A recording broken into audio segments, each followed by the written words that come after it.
ಏನು ನನ್ನ ಎರಡನೇ ಅವಧಿಗೆ ಶಾಸಕನಾಗಿ ಮಾಡಿದಾದ ಮೇಲೆ ನಾನು 248 ಓಟಲ್ಲಿ ಡಿಕ್ಲೇರ್ ಆದರೂ ಸಹಿತ MLA ಅಂತ ನನಗೆ BJP ಅಭ್ಯರ್ಥಿ ಕೋರ್ಟ್ಗೆ ಹೋಗಿ ಕೋರ್ಟಲ್ಲಿ ನಾನು 2.5 ವರ್ಷ, ಅದು ಹೈಕೋರ್ಟ್ ಆಗಿರ್ಬೋದು, ಸುಪ್ರೀಂ ಕೋರ್ಟ್ ಆಗಿರ್ಬೋದು, ತುಂಬ ನೋವು ತಿಂದಿದ್ದು ಕೂಡ ನಾನು. ನನ್ನ ಜೊತೆಗೆ ನನ್ನ ತಾಲೂಕಿನ ಜನತೆ, ನನ್ನ ಅಭಿಮಾನಿಗಳು ಮತ್ತು ನನ್ನ ಪಕ್ಷದ ಎಲ್ಲ ಮುಖಂಡರುಗಳು, ನನ್ನ ಕುಟುಂಬ ಎರಡನೇ ಅವಧಿಗೆ ಶಾಸಕನಾದ ಮೇಲೆ ಸರ್ಕಾರ ಇದೆ, ತಾಲೂಕಿನ ಅಭಿವೃದ್ಧಿಗೆ ಅವಕಾಶ ತಗೊಳ್ಳೋಣ ಅಂತಿದ್ರೆ ಎದ್ರೆ ಕೂತ್ರೆ ಪ್ರತಿದಿನ ಹೈಕೋರ್ಟು ಕೌಂಟಿಂಗ್ ಅಂತೆ, ಏನೋ ಆಗಿದಂತೆ, ಏನೋ ಮಾಡಿಬಿಟ್ಟವ್ರಂತೆ, ನಾನು ಗೆದ್ದುಬಿಡ್ತೀನಿ, ಅವರು ಸೋತೋಗ್ಬಿಡ್ತಾರೆ, ರೀಕೌಂಟಿಂಗ್ ಆಗ್ತದೆ, ಎಲೆಕ್ಷನ್ ಆಗ್ತದೆ. ಇದನ್ನೇ ಕೇಳಿ ಕೇಳಿ ಕೇಳಿ ಕೇಳಿ ಆ ಕೋರ್ಟು ಇದನ್ನೆಲ್ಲ ಕೇಳಿಕೊಂಡು ತುಂಬ ನನ್ನ ಅಭಿಮಾನಿಗಳು, ನನ್ನ ತಾಲೂಕಿನ ಜನತೆ ಮತ್ತು ನನ್ನ ಕುಟುಂಬ ಕೂಡ ತುಂಬ ನೋವು ತಿಂದಿತ್ತು. ಆದರೆ ಸುಪ್ರೀಂ ಕೋರ್ಟು ನ್ಯಾಯಾಲಯ ಒಂದು ಆದೇಶ ಕೊಟ್ಟಾದ ಮೇಲೆ ಇವತ್ತೇನು ರೀಕೌಂಟಿಂಗ್ ಮಾಡಬೇಕು ಅಂತೇಳಿ ಆಯಿತು, ಕೋರ್ಟ್ ಆದೇಶ ಆದ ಪ್ರಕಾರ ರೀಕೌಂಟಿಂಗ್ ಕೂಡ ಇವತ್ತು ಆಯಿತು. ಯಾವತ್ತೂ ಕೂಡ ಅಷ್ಟೇ ಬಾಬಾ ಸಾಹೇಬ್ ಅಂಬೇಡ್ಕರ್ ಸಂವಿಧಾನ ಕೊಟ್ಟಿದ್ದಾರೆ, ಆ ಸಂವಿಧಾನ ಗೌರವಿಸಬೇಕಾಗ್ತದೆ. ಆ ಗೌರವ ಕೊಟ್ಟಂಥವ್ರಿಗೆ ಆ ಸಂವಿಧಾನ ಗೌರವ ಗೊತ್ತಿರ್ತದೆ, ಇವರಿಗೆಲ್ಲ ಅದೆಲ್ಲ ಗೊತ್ತಿಲ್ಲ. ಅದರಿಂದ ಇವತ್ತು ನಾವು ಬಾಬಾ ಸಾಹೇಬ್ ಅಂಬೇಡ್ಕರ್ ಕೊಟ್ಟ ಸಂವಿಧಾನ ಮೇಲೆ ನಂಬಿಕೆ ಇಟ್ಟಿರೋರು ನಾವು. ಇವತ್ತು ಕೌಂಟಿಂಗ್ ಆದರೂ ಕೂಡ ಯಾವುದೂ ಡಿಫ್ರೆನ್ಸ್ಗಳನ್ನ ಕಂಡಿಲ್ಲ, ಖುಷಿ ಆಗ್ತದೆ. ನಾನು ಎಲ್ಲರಿಗೂ ಏನು ಅಭಿನಂದನೆಗಳು ಹೇಳಿದ್ದೀನಿ, ಇನ್ನೂ ಒಬ್ಬರಿಗೆ ಹೇಳಬೇಕಾಗ್ತದೆ. ಏನು ಕೌಂಟಿಂಗ್ ಆಯಿತು, ಹೋದ ಕೌಂಟಿಂಗಲ್ಲಿ ಅಧಿಕಾರಿಗಳು ಕೌಂಟಿಂಗ್ ಮಾಡಿದ್ದನ್ನು ಅನುಮಾನ ಪಡ್ತಾ ಇದ್ರು, ಪ್ರೊಸೀಜರು ಲ್ಯಾಪ್ಸ್ ಆಗಿದೆ ಅನ್ನೋದು, ಏನೋ ಮಾಡಿಬಿಟ್ಟವ್ರೆ ಅನ್ನೋದು, ಏನೋ ಅಕ್ರಮ ಮಾಡಿಬಿಟ್ಟಿದ್ದಾರೆ ಅನ್ನೋದು. ನಿಜವಾಗ್ಲೂ ಖುಷಿ ಆಗಿದೆ ಏನಂದ್ರೆ ನನಗೆ ಅವತ್ತು ಅಧಿಕಾರಿಗಳು ಯಾರು ಮಾಡಿದ್ರು ಏನೋ ನನಗೆ ಗೊತ್ತಿಲ್ಲ. ಅವತ್ತು ನನ್ನ ಅಧಿಕಾರಿಗಳು ಅಲ್ಲ, ನನ್ನ ಸರ್ಕಾರನೂ ಅಲ್ಲ, ಜವಾಬ್ದಾರಿತ್ವವಾಗಿ ಮಾಡಿರೋದ್ರಿಂದ ಇವತ್ತು ಮುಖಭಂಗ ಆಗಿದೆ ಅವರಿಗೆ. ನಾನೇನು 2.5 ವರ್ಷ ನೋವು ತಿಂದಿದ್ದೆ, ನನ್ನ ಕಾರ್ಯಕರ್ತರು, ನನ್ನ ಕುಟುಂಬ ನೋವು ತಿಂದಿತ್ತು. ಇವತ್ತು ನನಗೆ ನ್ಯಾಯ ದೊರಕಿದೆ, ನ್ಯಾಯಾಲಯದಿಂದ ನ್ಯಾಯ ದೊರಕಿದೆ. ಅದೇನೇ ಆದರೂ ಕೂಡ ಮಾಲೂರು ತಾಲೂಕಿನ ಇತಿಹಾಸ ಮತ್ತೆ ಮತ್ತೆ ಹೇಳ್ತಾ ಇದ್ದೆ. ಇದು ಮಾಲೂರು ತಾಲೂಕಲ್ಲಿ ಮೊಟ್ಟ ಮೊದಲ ಇತಿಹಾಸ ಇದೆ. ಮಾಲೂರು ತಾಲೂಕಲ್ಲಿ ಎಲೆಕ್ಷನ್ ಆದಮೇಲೆ ಗೌರವವಾಗಿ ಎಲ್ಲರೂ ಒಟ್ಟಿಗೆ ಇರೋಂಥ ತಾಲೂಕಿದು. ಏನು ಮಾಡ್ತೀರಿ, ನಾವು ಮಾಡಿದಂಥ ತಪ್ಪನ್ನು ಹಿರಿಯರು ಹೇಳ್ತಾರೆ, ನೀನು ಮಾಡಿದ್ದು ನೀನೇ ಉಣ್ಣಪ್ಪ ಅಂತ. ಉಂಡಿದ್ದು ಆಯಿತು, ನೋವು ತಿಂದಿದ್ದು ಆಯಿತು.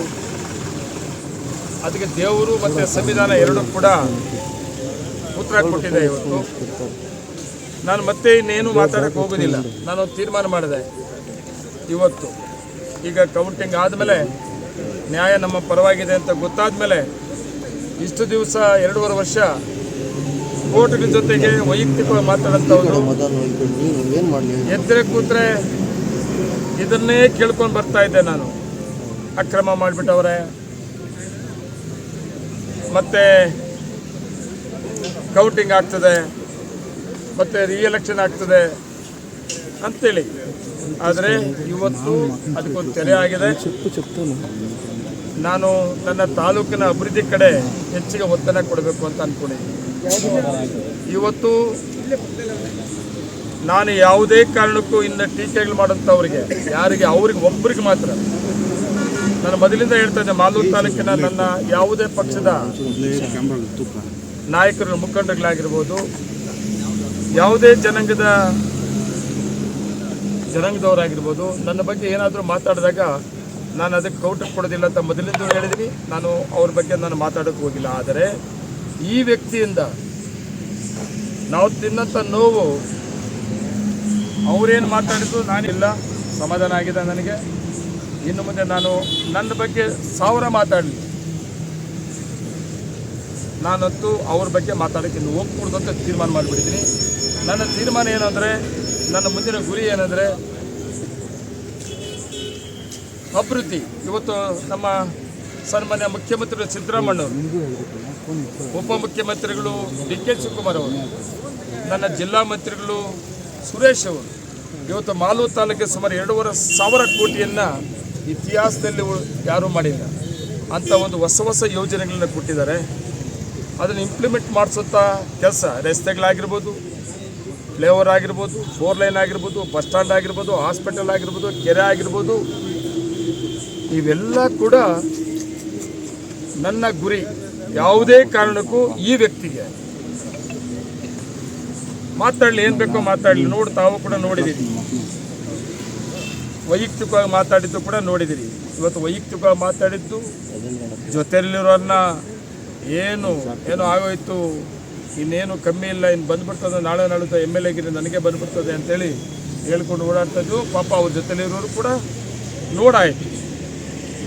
ನಾನಂತೂ ಅವ್ರ ಬಗ್ಗೆ ಏನು ಎಷ್ಟು ಮಾತಾಡಿದ್ರು ಮಾತಾಡ್ಬೋದಿಲ್ಲ.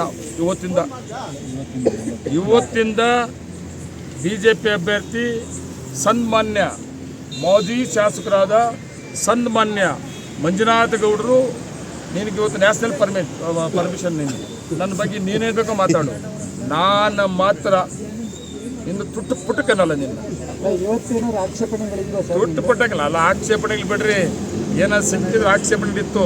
ಆ ಭಗವಂತ ಇದ್ದ, ಸಂವಿಧಾನ ಇತ್ತು, ಆ ನ್ಯಾಯ ಇತ್ತು, ಆ ನ್ಯಾಯಾಲಯ, ಸಂವಿಧಾನ, ಆ ದೇವರು. ಏನು ಟೀಕೆ ಟಿಪ್ಪಣಿಗಳು ಮತ್ತು ಇನ್ನು ಚೀಟಿಗಳು ಎಲ್ಲ ಗಲಾಟೆಗಳು ಏನೇನು ಮಾಡೋಕ್ಕೆ ಹೋದ್ರು ಕೂಡ ಏನೂ ಸಿಕ್ಕಲಿಲ್ಲ. ಏನಂತ ಬಂದು ಹೇಳ್ತಾರೋ ನಿಮ್ಗೆ ಹೇಳ್ಕೊಳ್ಳಿ, ಏನೂ ಇಲ್ಲ. ನಾವು ಏನು ಅಂದ್ಕೊಂಡಿದ್ವಿ ಅದ್ರ ಪ್ರಕಾರ ಆಗಿದೆ, ಯಾವುದ್ಯಾವುದು ಏನೇನೂ ಆಗಿಲ್ಲ. ವಿಶೇಷವಾಗಿ ನನ್ನ ತಾಲೂಕಿನ ಜನತೆಗೆ ಒಂದು ವಿಷಯನ ನಾನು ಪ್ರಸ್ತಾಪ ಮಾಡಬೇಕಾಗಿದೆ.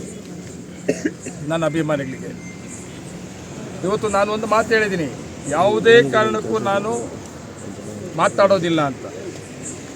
ನಿಮಗೂ ಒಂದು ವಿಷಯ ನಾನು ಹೇಳೋದೇನೆಂದರೆ, ತುಂಬ ಬೇಜಾರುಪಟ್ಟಿದ್ದೀರಿ, ತುಂಬ ನೋವು ತಿಂದಿದ್ದೀರಿ.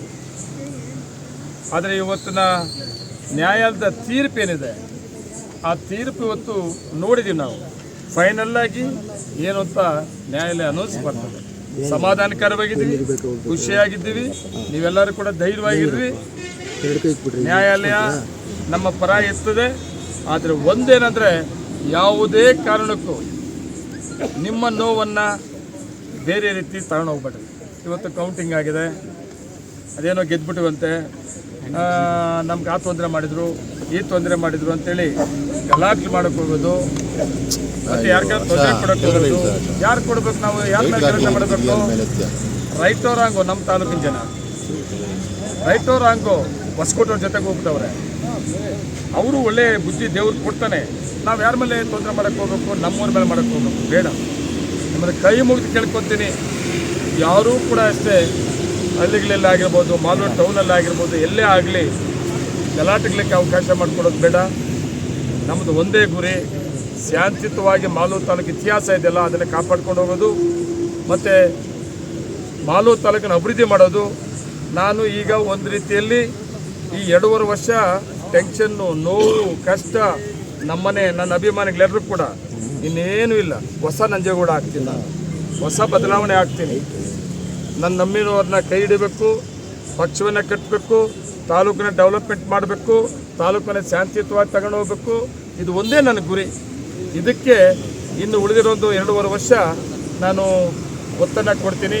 ಅದರಿಂದ ಎಲ್ಲರೂ ಕೂಡ ನನ್ನ ತಾಲೂಕಿನ ಜನತೆ ಸಂತೋಷವಾಗಿರ್ರಿ, ಖುಷಿಯಾಗಿರ್ರಿ. ಆದರೆ ಎಲ್ಲೂ ಏನೂ ಕೂಡ ಗಲಾಟೆಗಳಿಗೆ ಅವಕಾಶ ಮಾಡಿಕೊಡ್ಬೇಡ್ರಿ ಅಂತ ನಾನು ರಿಕ್ವೆಸ್ಟ್ ಮಾಡ್ತಾ ಇದ್ದೀನಿ. ನಮಸ್ಕಾರ.